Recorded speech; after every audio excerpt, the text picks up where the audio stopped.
মাননীয় সংসদের সম্মানিত পাঁচ মুক্তাগাছা ডিনার আছে, তাদেরকেও পর্যায়ক্রমে এই কার্ডের আওতায় আনা হবে। 12 ফেব্রুয়ারি নির্বাচনের আপনাদের ভোটের মাধ্যমেই গণপ্রজাতন্ত্রী বাংলাদেশ সরকারের মাননীয় প্রধানমন্ত্রী নির্বাচিত হয়েছেন। আমরা নির্বাচিত হয়েছি।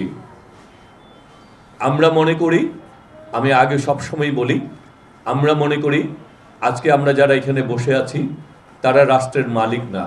আমরা মনে করি আপনারা যারা সামনে বসে আছেন তারাই হচ্ছেন রাষ্ট্রের প্রকৃত মালিক। আর আমরা হচ্ছে আপনাদের সেবক, আমরা হচ্ছে আপনাদের জবাবদিহিতার মধ্যে সবসময় থাকতে চাই। আমরা আমাদের সেবা দিয়ে, আপনারা যেই ভোটের মাধ্যমে আমাদেরকে নির্বাচিত করেছেন, যে বিশ্বাস এবং আস্থা রেখে আমরা সেবাদানের মাধ্যমে আপনাদের সেই বিশ্বাস এবং আস্থার পরিপূর্ণ মর্যাদা রাখতে চাই।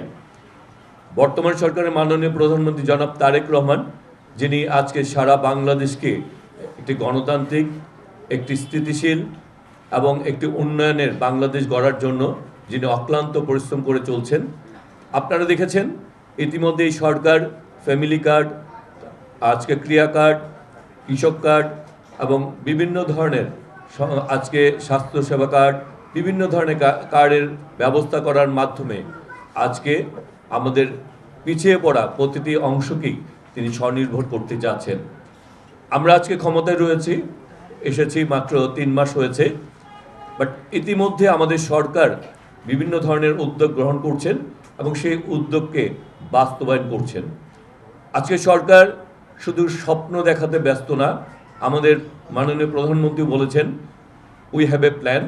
আমরা আসলে পরিকল্পনার ভিত্তিতেই আমরা এগিয়ে যেতে চাই, আমরা পরিকল্পনা বাস্তবায়ন করতে চাই, আমরা সেই স্বপ্ন দেখতে চাই যেই স্বপ্ন আমরা বাস্তবায়ন করতে পারবো এবং সেই স্বপ্নকেই আমরা চাই আগামীর বাংলাদেশ গড়তে।